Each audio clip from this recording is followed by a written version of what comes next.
This is Gridiron Graduates, a weekly podcast covering all things football.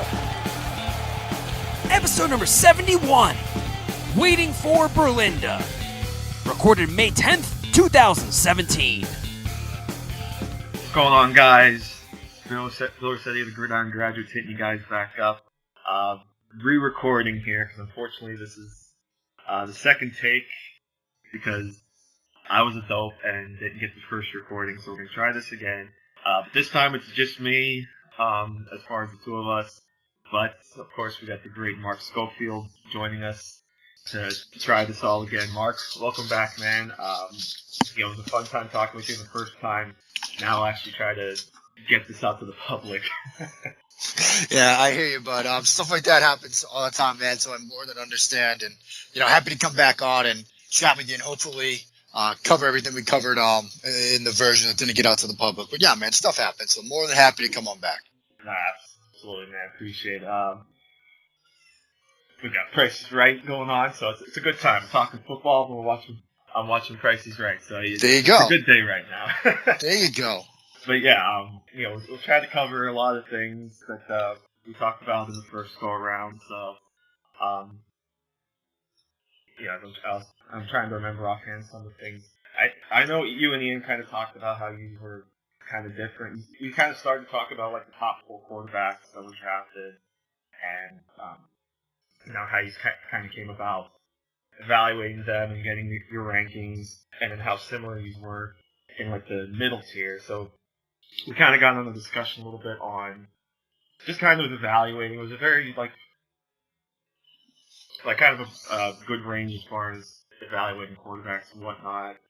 So I guess just kind of rehash what your thoughts were on the top 4, and then kind of going through some of the quarterbacks in general, just sort of the overall thoughts on the draft class and where they landed. Yeah, I mean, this was a really fun class to evaluate from the quarterback position because, a lot of years, everybody pretty much has a good sense of who QB1 is or who QB1 and 2 are. And there's not really a ton of divergence when it comes to opinions. I mean, last year, you had Goff and Wentz, and most people were, pretty sold on those two guys being 1 and 2 in some order. Some people sort of had Paxton Lynch up in that mix. But those were basically the top 2 guys. Year before that, obviously, you had Mariota and Winston. People may have differed on who was 1, who was 2. I was a Mariota guy. Other people were Winston people. But, you could see an argument for either guy. This year was different in the sense that you had really sort of the big 4, Deshaun Watson, Patrick Mahomes, Deshaun Kaiser, and then Mitchell Trubisky. And you can make a case for any one of those guys really being QB1. I mean, you could ask 5 different evaluators. You get 5 different answers on who QB1 is. You could ask 10 different evaluators to rank those guys. You'd get 10 different rankings, perhaps. So you could really see sort of a case on either of these guys in any sort of order. And what was interesting about it was it really gave you sort of a window into how the individual evaluator sort of evaluates the quarterback position. What are the traits that they look for? What are the traits that they sort of maybe value more, one over the other, or 3 or 4 different traits that they sort of evaluate and value over some other ones. If you're a non-structured type of guy, if you're a guy that likes to see people make plays from the pocket, maybe you're a Kaiser guy. If you're somebody that likes more of the gunslinger, guys that can make throws off platform, off structure, do things like that, maybe you're a Mahomes guy. And so it was an interesting sort of class to evaluate from that perspective. And, there are really no raw answers to it, particularly right now, because we don't know how it's all going to shake out. We're starting to get a sense of where these guys are going to fit into their new teams, and we can sort of talk into what we expect from a scheme fit perspective. But, on the outside looking in, there's no really raw answers right now. And for me, I was a Watson guy dating back for a couple of years, and certainly there were times when, if I was on sort of that Watson highway, there were some off-ramps that were offered to me, the 17 interceptions, the 49-mile-per-hour velocity number that came out of the combine. But, I just kept coming back to his tape and what he was able to do in the past couple of years at Clemson, and, really liked what he did from a number of traits that you evaluate at the quarterback position. Mahomes, for me, was sort of my number 2, a guy that, I think the raw talent is undeniable. It's just a matter of, can he refine the things that he needs to refine from a footwork and mechanics perspective to sort of become the quarterback that he can become? And I think he can. And where he landed in Kansas City to be able to work with Andy Reid perfect landing spot, I think. Then we get to Kaiser, who was a guy that I think had QB1 traits and some QB1 tape out there, specifically getting back to 2015. Some of his tape back then was, among the best that we've seen in the class. But, Notre Dame had a down year last year. They finished 4-8, and he was partly responsible for that. And certainly there were questions about his relationship with Brian Kelly. Kelly himself came out and said he didn't think he was ready to go to the NFL. Now, he did make the trip to Philadelphia for the draft to support his former player, but that raised some questions. But for me, the issues with Kaiser were twofold. One was mechanical. There was some lower body misalignment at times. He would open up his left hip a little bit early. It would cause him to be more of an arm thrower. He would lose velocity and would impact his accuracy.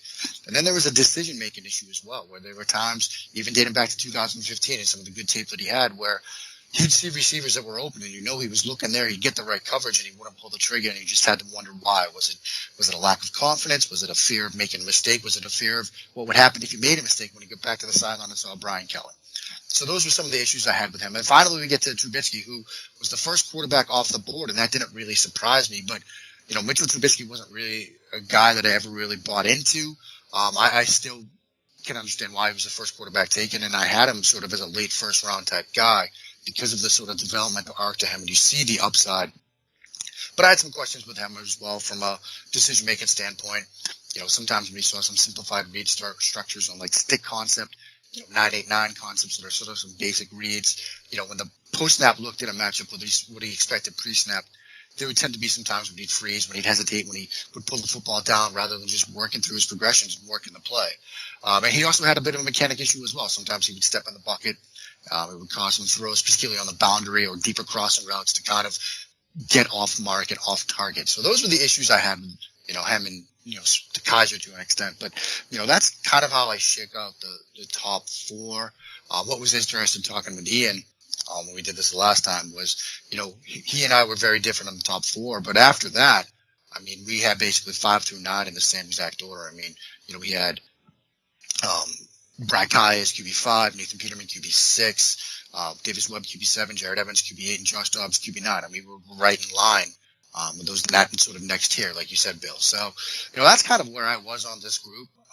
Obviously, it didn't shake out the way I had them ranked, but it rarely does because teams and their fits and what they see is different from what we see on the outside. But, that was kind of my general thoughts on this QB class. Like I said, it was a fun one to evaluate.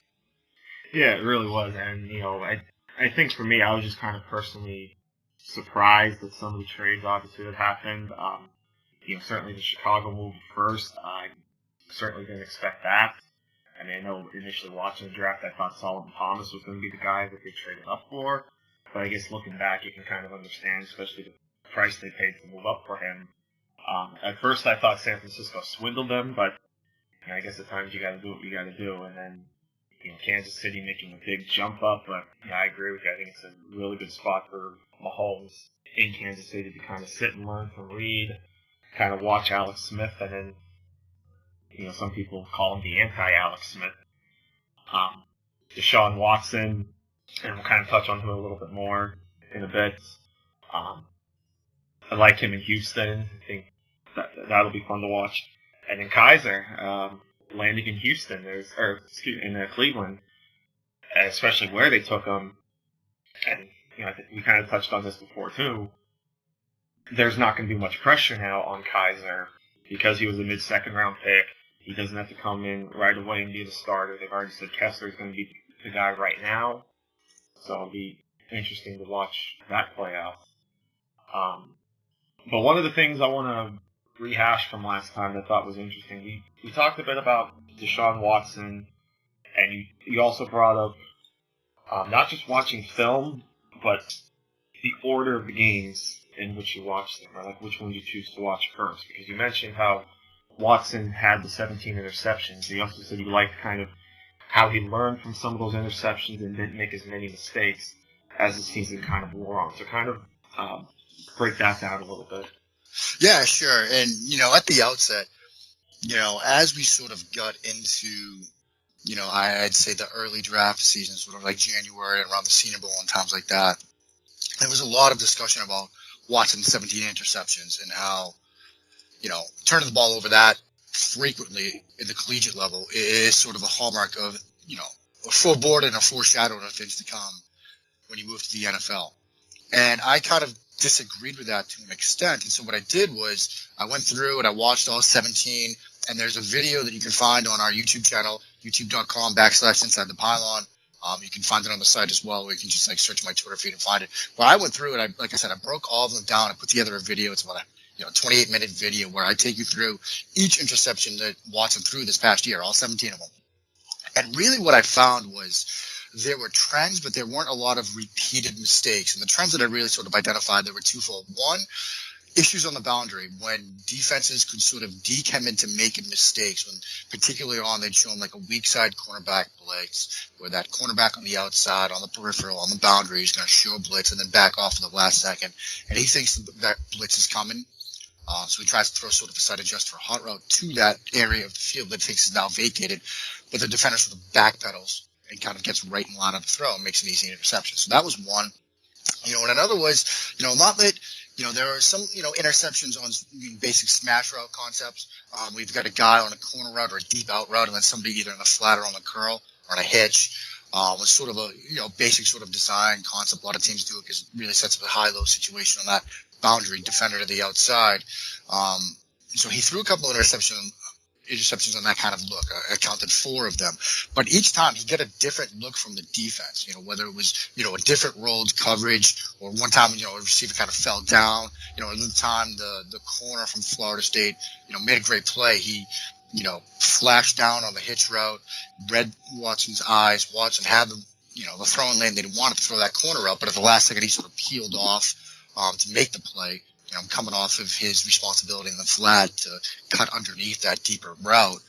So what that kind of taught me was, look, their defenses are having to do some different things to sort of make him make mistakes or sort of get him to throw interceptions or turn the football over. It's not like, every time he threw an interception on smash was just because, they were in cover 6, or, every time he threw an interception on smash was they were mad and he just read the wrong guy, or, he made the wrong read or something like that. They had to do different things to get him to make these mistakes. And so, that's something that I kind of took from it. Another thing in terms of learning from mistakes is going back to that sort of weak side blitz look for a second.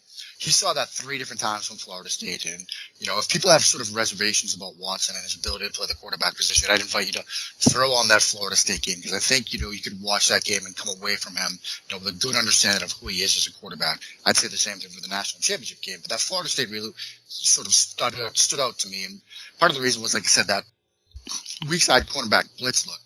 He saw it in the first quarter. The blitz actually came. He threw the side adjustment. Easy gain of 8, easy pitch and catch, move the change, great play. Sees that later in the game, and that's when they actually bait him into the mistake, because they show him the blitz, the guy doesn't come, Watson sees it at the last second, expects to have the easy throw, the guy peels back, then he just tries to float it over his head and he throws a really bad pick. Okay, fine. You see him coming off the sideline, off the field to the sideline, he's patting his chest, he knows he made a mistake. He knows he missed that. Come back later in the game. It's a 1-score game. They're in the red zone, and they see the same exact look. This time, again, no blitz. Cornerback peels back. He sees it, moves through the rest of his progressions, checks his second reads, Renfro in the flat, sees him double covered, makes a throw late down the middle of the field on a post route, gets to his third read in the progression, makes a great play, sets him up first and goal in a 1-score game where they were trailing and then he needed to play. So that really kind of stood out to, what he can do, how he learns and develops, even through the course of one game, how he learns from some mistakes. Good stuff. Real good breakdown. I think the listeners will definitely get a nice feel for that. Talk about now, too, like I said, going back to when we're watching film, how picking and choosing certain games can kind of alter the way you think of a player. If you pick like his 2 bad games first, you may get like a poor read on him, or if you pick his 2 best games first. To kind of explain how, like we were talking about before, how the order of what games you watch on film kind of give you a better sense of what the quarterback actually is on the field. Yeah, that it's something to keep in mind. Like, I try to watch as many games as I can on these guys. I know some people try to get you some, 3 or 4 games in, and that's fine, whatever your process is. But try to watch, sort of a different array of games. If you're watching like 3 to 4 games on a player, watch a game at home, watch a game on the road, watch a game against stiff competition, watch a game against lower level competition. Because in situations against lower level competition, you want to see if the player still plays to the level that he's capable of, or doesn't play to the lower level of competition, doesn't play on par with them. You want to see them sort of dominate against lower level competition. It's like, when you're studying, say, for example, a Carson Wentz, or, a couple of years ago, there was a Division III, lineman. I forget, I'm blanking on his name right now, but he got, drafted by the Tampa Bay Buccaneers. Ali Marpet. Guy. Yeah. When you get worried about sort of level of competition, still watch those guys and just see if, they're going to be heads and shoulders better than the guys around them. Because if they're dominating lower level competition, that it's not a situation where they're going to just play to the level of the people around them who they're going up against. And so I think, it's sort of important to watch a couple of different situations. Quarterback, sometimes you want to watch them in elements. Maybe you don't put a ton of stock into, what their numbers were, say, like Mitchell Trubisky playing in, a hurricane this year. A lot of people looked at that game and try to draw something away from it. You want to just see, can he try to fight through those situations, but maybe don't put a ton of stock into his numbers to see how he handles the situation. Because again, the mental component is a huge part of playing the quarterback position. I mean, I'm already doing 2018 work, and I just got done writing a piece on a guy, Matt Linehan, quarterback for the University of Idaho, who I think, it's kind of a, clickbaity-ish headline in a sense, but I think he might be maybe the next CJ Beathard. What I mean by that is a guy that comes from pro-style offense. I mean, when I was watching Linehan, I saw, I literally started taking notes. I'm a guy that writes it by hand, and I literally wrote down he's running New England's offense. And I took a step back and started looking through, the coaching staff and the history of the coaches at Idaho, and it turns out that their offensive coordinator, he played with Bobby Petrino, coached under him. Petrino is an Arnt Perkins guy. He sort of ran that system and coached that system when he was in Jacksonville in the mid-2000s. And so that's kind of the offense that they're running. And so you see a guy like Linehan that, runs sort of pro-style stuff, obviously has a coaching lineage, kind of like Beathard in the sense that, Beathard's grandfather was Bobby Beathard, the general manager. Linehan's, father is Scott Linehan, offensive coordinator for the Dallas Cowboys. And so, but when I was studying Linehan and getting ready for that piece and putting that together, watched his bowl game against Colorado State. And that was in freezing rain and ice. And he put in great numbers in that game, but you see a guy that can play in those elements. You can learn from that. And to kind of come back to, the rest of the question here, the order in which you do watch games, you try not to let it affect you. Because, for example, Mitchell Trubisky, his first start was against Georgia. And there were times where, I actually watched that game in the midst of the process. I didn't get a chance to look at that until, after I'd already seen a couple of games on him. Had I watched that game first, Bill, I might have walked away thinking this guy was an undraftable quarterback prospect because he was very raw at that point. And, simple concepts, a lot of, comeback routes along the boundary where he really needed to see it and be confident that it was open before pulling the trigger rather than trusting the route concept in his receivers and making an anticipation. There was a lot to that game against Georgia. Again, it was his first start that left me a little wary about his ability to play quarterback. But had I watched that first, I might have walked away or really had my sort of impression of him spoiled going forward. And then, it would have been tough in my mind to sort of overcome that. And so when you're watching guys, the main sort of trait that, not trait, but really, mantra that I kind of go by, this is something that was drilled in my head by Dan Hatman or the Scouting Academy program that I took, doing the quarterback module and learned a ton from was, find out what these guys can do. It's easy to just sort of crush a guy. It's easy to just sit there and say, he can't do this, he can't do that. Find out what he can do. So start from there. Like when you start watching a player, find out what he can do. And then sort of expand your evaluation process into maybe the areas that he needs to improve. Because if you start from the outset crushing a guy, or if you watch his bad game first and sort of have that mentality, you might never get to what he can do because your sort of opinion and your evaluation and how you're approaching this guy might sort of be clouded in a way. And so that's kind of how I go around it. And, there's really no sort of perfect system. If there were a perfect system, teams wouldn't miss on these guys. They have more information than we do on the outside, watching them just on tape. They get to meet with them. They get to talk with their coaches, their high school coaches. They get to sit down with them. They get to take them out to dinner and see if they use the right forks when they eat their salad. We don't get that. We don't get to do whiteboard sessions with them. We're doing this all from the outside. And they get it wrong. And they have tenfold the information that we do. And so the main point is just kind of, work your process the best you can. Try not to formulate opinions early and, try to expose yourself to as many different situations that they were exposed to try to get the full picture on these guys. Yeah, and I'll say too, the Scouting Academy is fantastic. Dan Hatton, we've had on the show before. The Academy is fantastic. I was there for first semester actually. Want to get back into it eventually. I know they've really grown since that first year in 2014, I believe it was. I know they've a lot more people involved with it as far as teachers and instructors. So, and you're right. That was one of the big things that he preaches to us is what can he do? And you're kind of build from there. And that kind of leads me to my next question. It's kind of two things in one, but they kind of tie together. So when you're looking at these quarterbacks, or really, I guess, this kind of goes for any player too, but mostly quarterbacks. When you're watching the player, when it comes to, after you look at what he can do, when you look at what he needs work on, how do you determine what a player needs work on? What can be developed, how it can be developed, things like that. And then, kind of talk about, the article you pushed the other day that you written a couple months ago about how development isn't linear. And I looked through that article, and even when I messaged you, I thought it was really good how you kind of compared it to just the life situation. Just people in life. We're not. We may make a similar jump from one year to the next, so we may make a different jump the next year. So yeah, just kind of all that together. Yeah.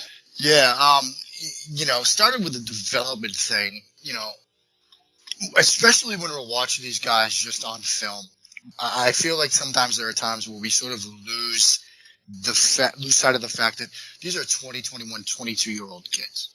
Yeah. And we're, trying to project them forward into playing a game on the world's biggest stage for that game, particularly with quarterbacks. When you're watching a guy that's playing in the FCS or a guy that's playing, in the Sun Belt Conference, and then you try to project them to playing on Monday Night Football, that's a big leap. And so you have to understand and you have to remember that not only is the game going to be tougher around them, but life is going to be tougher.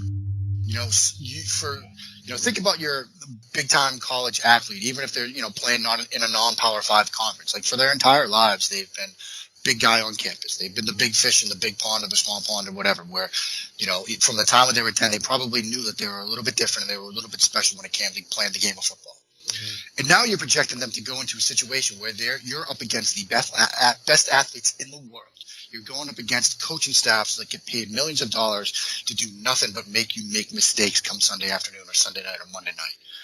That's a big adjustment on the field. And off the field now, suddenly you're seeing snow for the first time. You're in a new city and you have to handle things like, paying the bills, paying the rent, paying the mortgage, paying your car insurance and things like that. It's a big adjustment. It's a life adjustment. And, to the more central core of that piece that I wrote, we're seeing it now, Bill, with the early mock drafts. 4 or 5 quarterbacks are expected to come off the board in the first round right now. You've got, obviously Darnold and Rosen and Josh Allen and people talking about Lamar Jackson, who again is a great college quarterback and should be a good NFL quarterback. And the studying that I've done from him, I'm on the Lamar Jackson quarterback. People are also looking like Mason Rudolph and Luke Falk. And, as I told you guys last time, look, my quarterback watch list right now is 35 names. I've got 2 or 3 games on most of those guys already.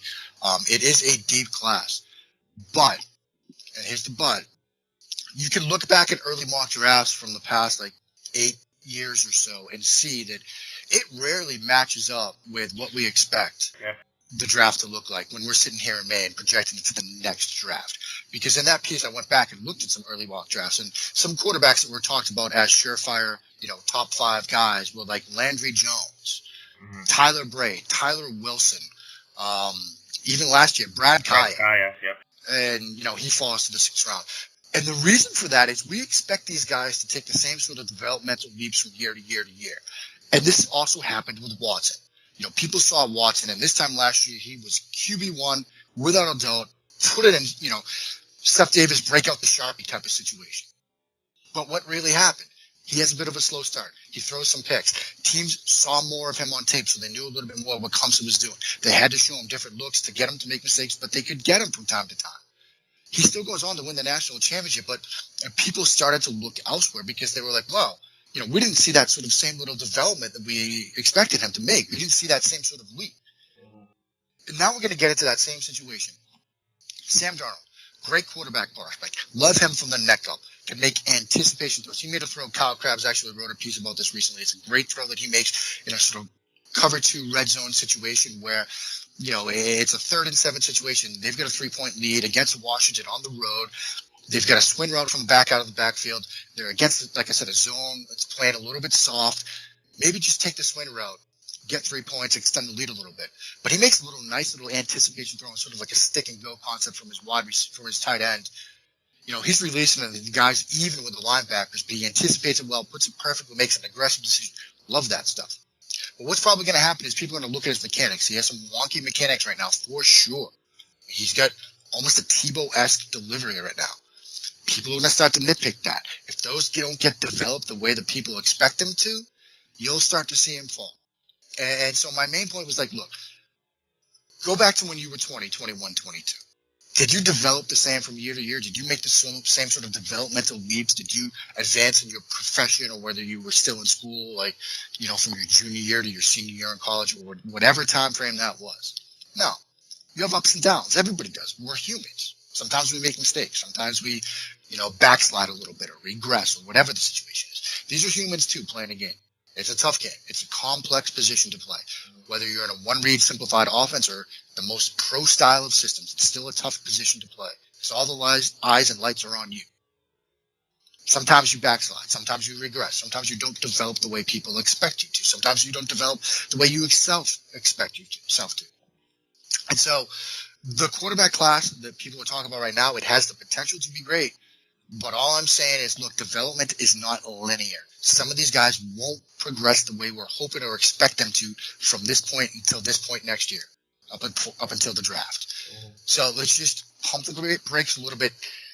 Certainly do the work. Certainly study these guys. I'm not saying don't do that, but just understand that once you get that baseline in, understand that some of them might not progress the same way. That doesn't mean they're not good quarterbacks. It just means that they didn't progress this year the way we might have wanted them to, and that's fine. As long as there's sort of that developmental arc, that upward trend, even if it's the tiniest bit, I'm sort of satisfied from that perspective. It's kind of similar to what Shane Alexander tweeted too the other day said something like, players we think are good now won't be good, and players who aren't good now could turn out to be really good. Yeah, that's exactly right. And, we've got a snapshot of these guys right now, and we're all kind of expecting great things from the guys at the top. It may not pan out. It may pan out. We don't know, which is why when people started to talk about, and this is something that also happens every year, Bill, is that we get into April and you start to hear the next quarterback class is better talk. And it happens basically every single year because, people do the work on the current crop. They start to expose the warts and the flaws and the things that these guys need to improve. And then they see the next group that they haven't studied as much, but they've seen the highlights of. They've seen the good things. They've seen the highs. And they start to say, well, maybe, now we've done all the work on these guys. Now we've exposed all the flaws and really gone through these guys with a fine-tooth comb. Maybe it's wait for the next group. We see that every year. And that's sort of the same sort of, run that side by side to the mock drafts of 2005 in May don't match up with what really happens in the draft in April of 2006. You see this sort of like dilemma right there, which is we always expect the next quarterback class to be great, but it never really matches up with what we expected them to be. And so when people start to say, oh, the next quarterback class is better, teams should sort of, suck for luck or, stink for Sam or whatever you want to say, it doesn't always pan out that way. And, maybe it's because, maybe I'm a little bit more sensitive to this because as a card-carrying member of the quarterback union, former quarterback myself, I got to say good things about QBs. That's my job. I'll sit here and defend each class and defend these guys because there are guys that come through each class that can play quarterback in the NFL if given the chance. And, people always seem to be ready to move on to the next group before really sort of understanding what we've got in front of us. I want to talk a little bit now, about the quarterbacks that just got drafted a little more, kind of outside the top four, though. Is there any quarterbacks that were drafted, or even undrafted quarterbacks, that landed in a spot that you really liked and are, kind of curious to see how their situations pan out? Yeah, there were a couple that I liked in terms of sort of where they ended up outside that big four. I think Nathan Peterman to the Bills, I think, is a great fit because, they were sort of more of a downfield type passing system the past couple of years. Now they bring in Dennison, who's sort of a disciple of that Gary Kubiak, West Coast-ish boot action-based offense. And I think when you look at what Peterman was doing at Pittsburgh last year, Matt Canada's offense, where, there were a lot of complex stuff in terms of motion and shifting and things like that. When he was asked to throw the football, there were a lot of times when he was moved, where he was rolled out of the pocket, where he was put on boot action, given half-field reads, moving the pocket and things like that. And so I think from the Bills' perspective, what they're getting is a guy that can come in and might even be a better fit for the offense they're going to look to run than the guys that they've got in the room. Now, I love Cardale Jones. Loved him coming out. Think he has a potential to be a great quarterback in the NFL. I like Tyrod Taylor. I'm in with him as well. But for Cardale, at least, I look at him as a guy that is a better fit for that Eric Coryell downfield type system that they were running the past couple of years. I'm not sure that he's the best sort of schematic fit for what they're going to look to do. So I was actually on the radio in Buffalo when the Bills made that pick, and sort of off the cuff, I said, I wonder if this makes Cardale Jones sort of a trade option for them, because you look at a team that we thought was probably going to address quarterback, the Arizona Cardinals. They really didn't do that. Now there's talk about Blaine Gabbert, but 2 years ago I was saying, last year I was saying, Bruce Arians, Cardale Jones, that's the marriage at quarterback that needs to happen. Marriage of, what a player can do and the traits that he shows and the scheme fit that he could end up in. So I wonder if that's still an option for Arizona if they call up Buffalo and say, look, what will it take for Cardale Jones? But Peterman's landing spot is one that I like. I'm intrigued by the Davis Webb in New York. Reason kind of being that, Webb's a guy that I wasn't fully in on that other people were. He got a lot of that sort of late first round talk. But one thing that I did like is he threw the non-ball route. I thought it was a good fit for sort of a downfield passing game. But there are things that he's going to have to fix, like footwork, like presence in the pocket and making throws under pressure. Now he comes to McAdoo, and McAdoo's sort of a stickler for that stuff, stickler for footwork, more of a West Coast type guy. So it's an interesting sort of schematic fit. But when you see what they're doing around the quarterback position, when you see that they get Brandon Marshall, they have Odell Beckham Jr. in place, they have Sterling Shepard. So that gives you sort of your X, Z, and slot, ideal guys for 11 personnel. Now you add an Evan Ingram to sort of be that wing, maybe move tight end type guy, but a guy that can stretch the field vertically. If you're a defense and you see those guys come out at 11 personnel, that's a tough thing to match up against. You can't go sort of cover two and expect to give, safety help on each side of the field over Marshall and Beckham, because if you do that, you are exposed in the middle of the field to Evan Ingram and a guy that can feast in the middle of the field against linebackers and, safeties and things like that. So I think it's a tough matchup, and you can almost see that they're getting the personnel to get more vertical. So you start to wonder, is this a look towards the future? Do they bring in Davis Webb? Do they start to look like a more vertical passing team with the expectation that, Webb will be our next quarterback 2 or 3 years down the road. We might be a more vertical passing based offense as well. So that's sort of a schematic thing that I'm looking for maybe 2 to 3 years from now.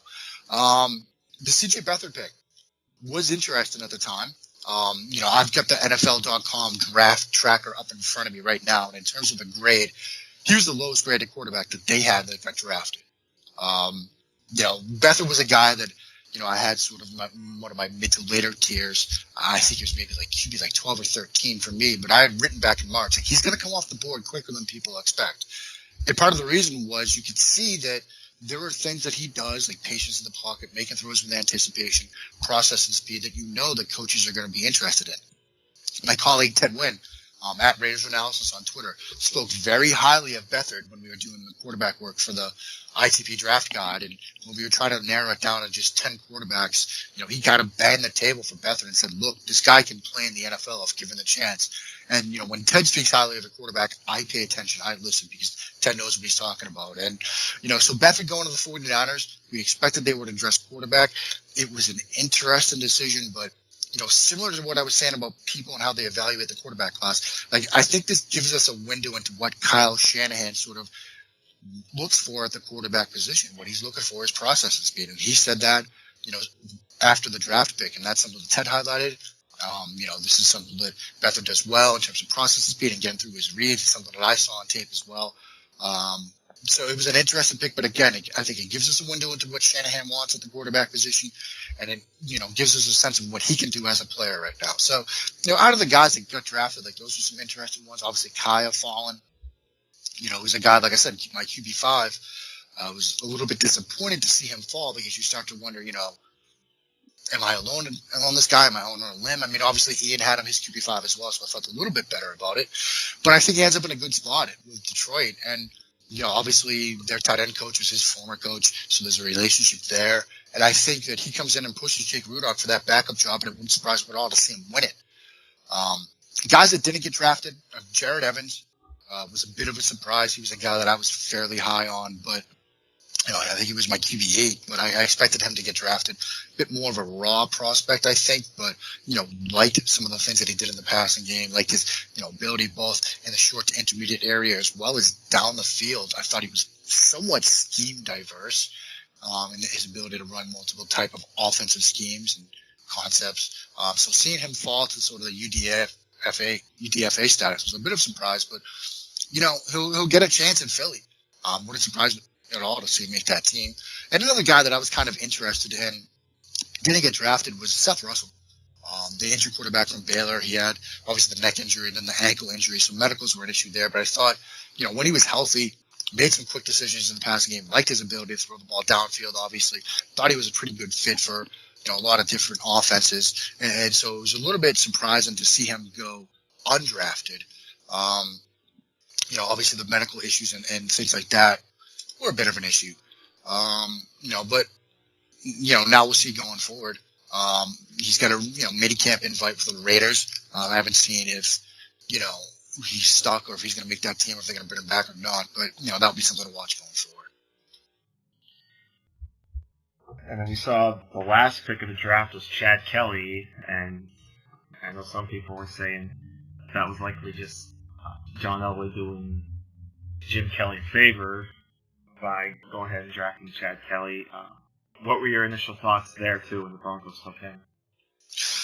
Yeah, I mean, that's an interesting one from this perspective that, talking about other people in this industry that really know sort of the quarterback position, whose opinions I trust. I mean, Matt Waldman had Chad Kelly as his QB2.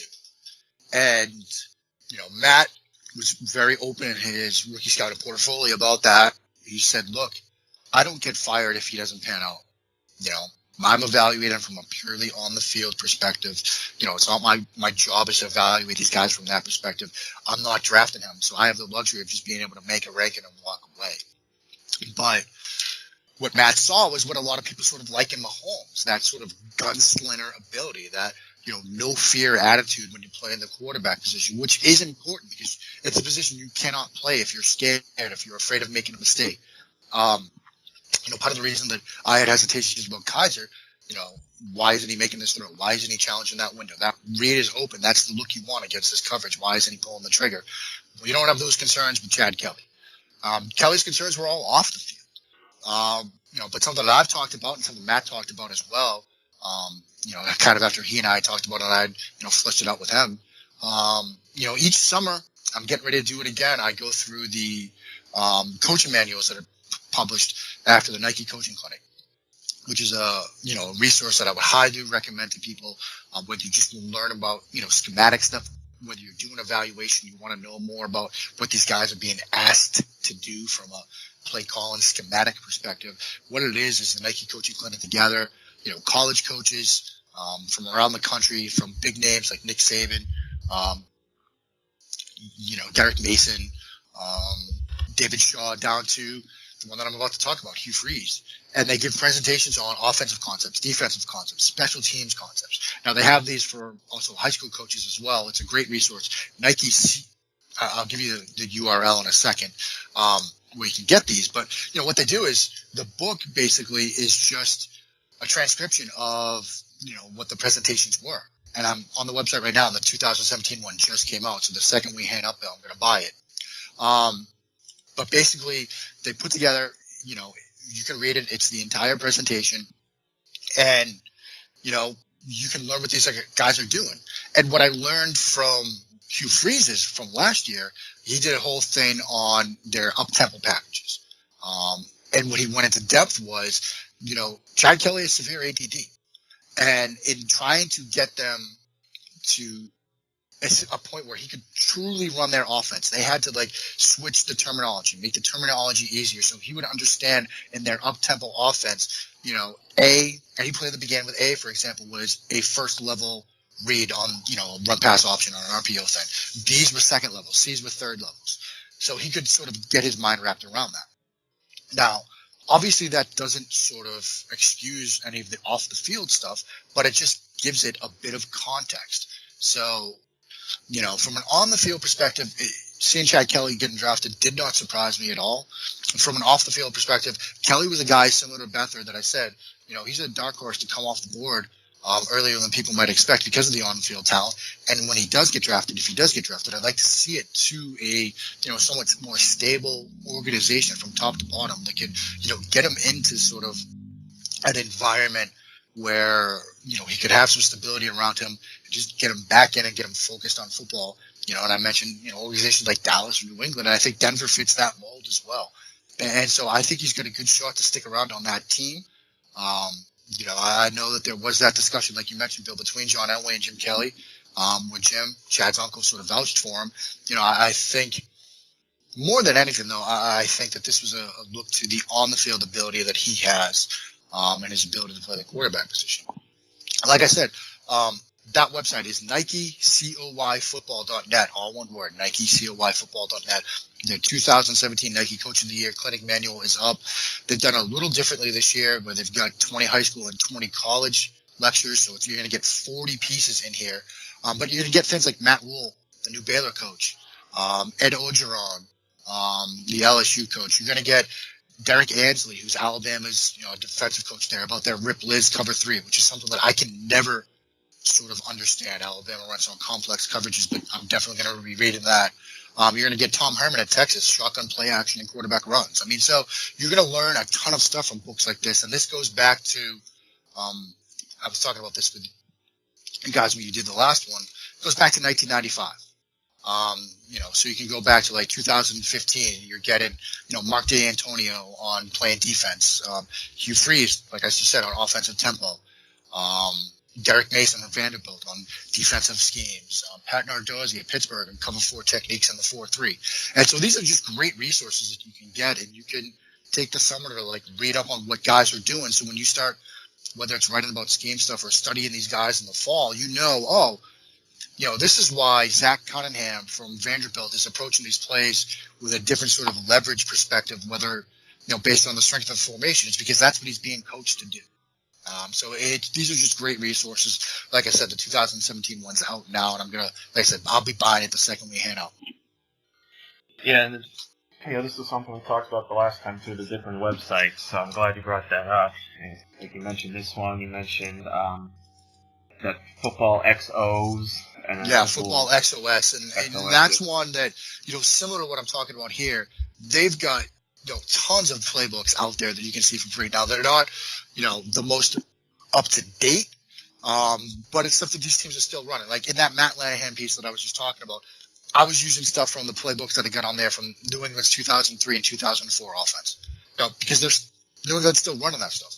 But you can see, in terms of like if you're interested in an NFL level, like they've got, the Panthers 2005 offense with Dan Hedden. They've got Bengals 1999 offense from Sam Weish. Some stuff from Tom Landry in 1968.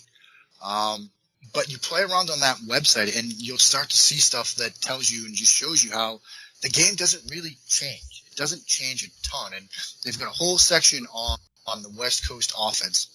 One of the things they have is Bill Walsh's quarterback manual for Stanford from 1985. And it's exhaustive. I mean, I'm trying to load it up right now. It's 232 pages on playing the quarterback position, written by Bill Walsh. And you can just get lost in it. I mean, it has everything from identifying coverage to just playing the position in sort of like long form prose and how to coach the position. Like, I'm scanning through it right now, like certain fundamentals that you've got to teach the quarterback. Quarterback has to know his offense, know the nomenclature, know how to use the snap count, how vital the center snap is, and it's got like handwritten notes in here. It's just fascinating stuff. And, when we're in the summer and, whether you're at the beach or at the pool or whatever, have something like this out and just read about it because it's a fascinating game. Like, more than anything, part of the reason, Bill, that I love doing what I do now is because football is just a fascinating game. There is so much you can learn from it. And I played the game starting when I was 9. I started playing quarterback when I was 10. I played it all the way through college. I was, when I was 11 years old, I was making audibles and watching tape and breaking down tape on the weekends. And I had the freedom to call audibles when I was 10 years old. Like, I've lived this game and I've learned more about playing football and offensive schematics and defensive coverages and things like that in the past 2 years of writing about it that I did in the entirety of my career playing it. And that's because there's just so many great resources like this out there, so many great people doing work, whether it's, Ian and his draft guide or the guys over at ITP or Matt Harmon, Matt Waldman, so many other people like just doing great work, or, you having people on talking through this stuff and doing the work that you do, Bill. It's just a great time to learn more about the game. And so, in addition to the work that I'll be doing this summer for ITP and getting ready for next year, I'm just going to be reading about the game because it's a great game. And I learn so much every day coming in, sitting down at my desk and just reading stuff about it or just watching different things and trying to learn something new each day. Yeah, that's that was like something else we talked about last time too that I was curious about.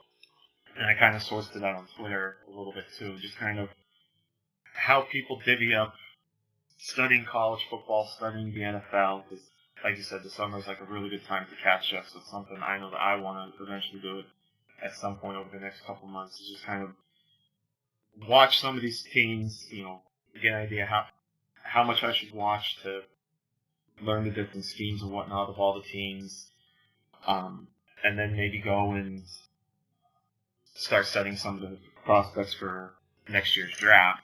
I know you said you'll be focusing a lot on college because you'll be doing the SEC and the Big Ten, kind of running through all those teams. So, but I guess, just a sense of, your thoughts on what people can do in the summer if they want to, like I said, start studying the teams, what they can go and do to learn more about them and get ready for the next season. Yeah, I mean, for me, I mentioned that 2017 coaching manual that I'm going to be picking up. I would recommend that, and that's probably where I'll start my sort of college sort of study. I mean, I'm going to be doing, again, quarterbacks for ITP and Undrafted Guide. I'm different in the sense that I just focus on the one position. I'll study other stuff peripherally, from time to time. Like I was a big fan of Evan Ingram and Zach Cunningham last draft cycle, but that really just came out of the stuff I was doing from an SEC perspective and the studying I was doing there.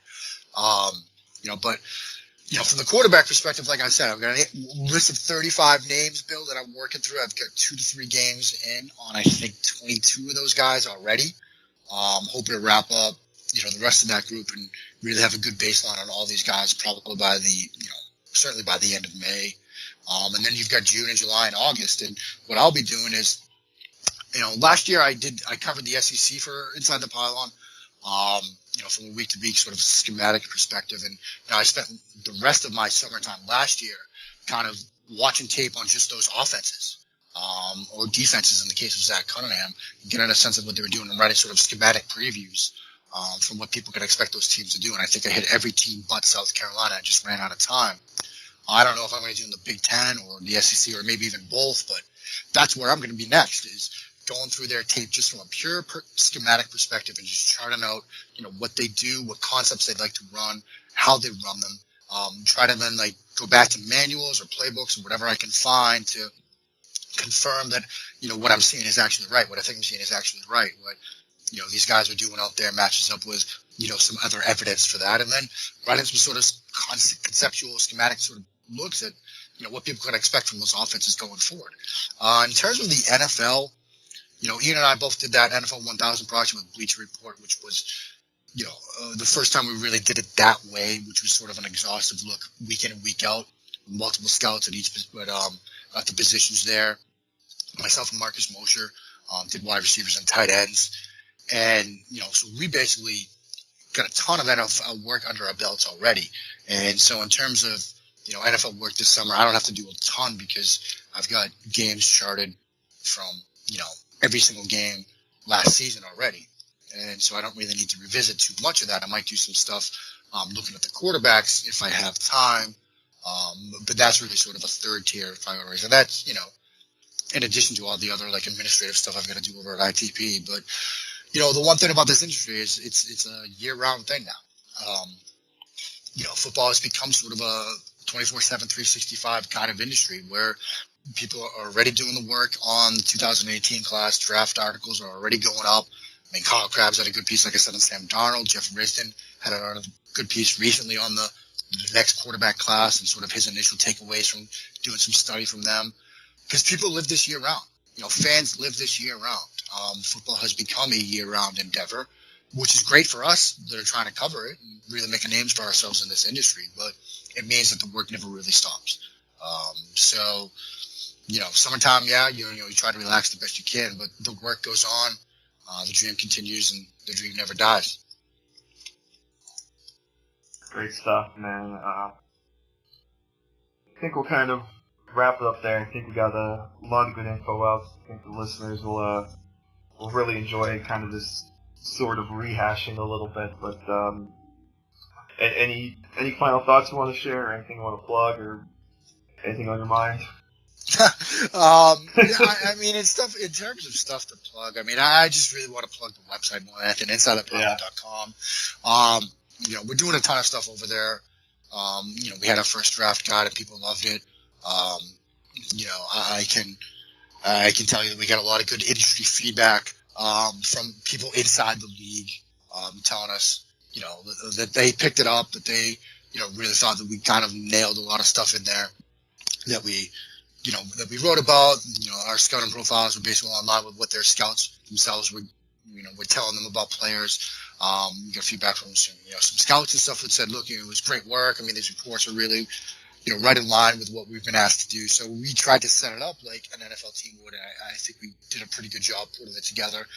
We've already started planning out the next version of this. We're going to have some news on that front pretty soon. But it's not just going to be a guide. We're going to expand it, make it a year-round sort of thing. InsideThePylon.com. We've got our glossary and stuff like that up there. We're still cranking out articles now about looking back at, last year's draft and the guys that get drafted as well as looking ahead. The two podcasts that we do, Pylon U with Jeff Fair and Shane Alexander. Definitely listen to what those two guys are doing because, guys like Antonio Garcia, Forrest Lamp, Solomon Thomas, guys that you heard around draft time, guys that went in the top 5, for example, guys that were talked about as being, first round prospects, and you didn't hear their names until, October, November, December.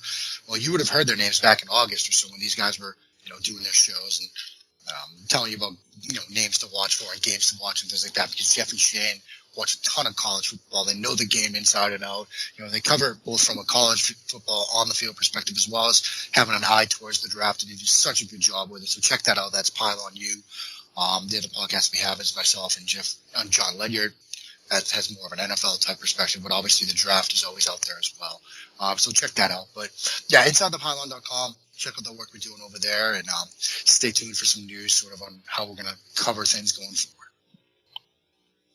And I really need to dig into that glossary too.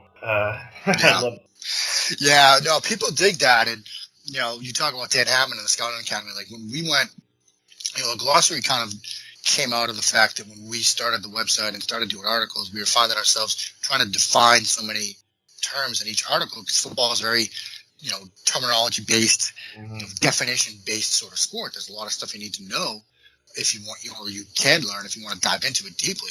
So we found ourselves constantly having to define things like, 10 personnel, cover 3, or, switch verticals, or hag concept, or whatever it was. And we thought, why don't we just collect these things and turn them into a glossary, and people could just kind of come to that and learn about the game. And, the second that glossary went up, 2 summers ago or so, I got a message from Dan Hammond, like within minutes, and he was like, this is great. I want to help be a part of this, because, when you go through the Scouting Academy, but like you have, like, you get put in front of you in one of the earlier days, like football terminology and websites and definitions. And now, Dan had been trying to like pull together like an exhaustive list of football definitions. And now, he's helping us sort of build that out for the Scouting Academy and for people who just want to learn about the game. And so, yeah, the ITP glossary, we're adding terms all the time.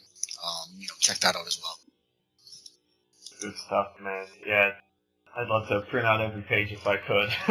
Yeah, I mean, we've talked about, sort of turning it into book form. So, yeah, stay tuned for news on that. We might have something on that in a couple of weeks. A little teaser there. I like it. A little teaser there for the people.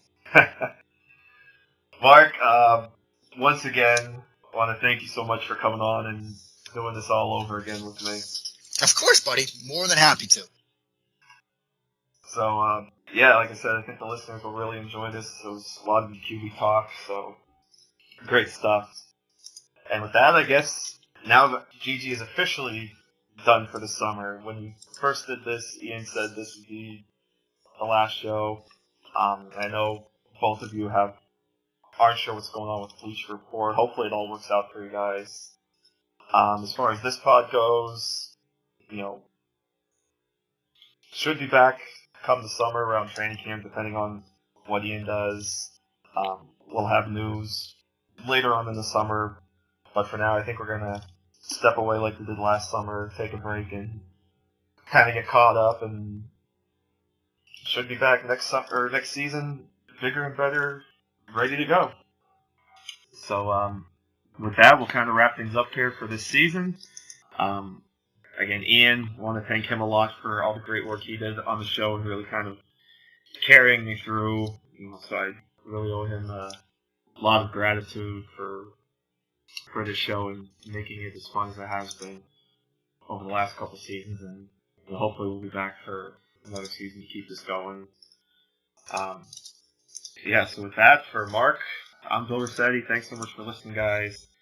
And until next time, we'll see you next season here on GG. Until then, take care, my friends.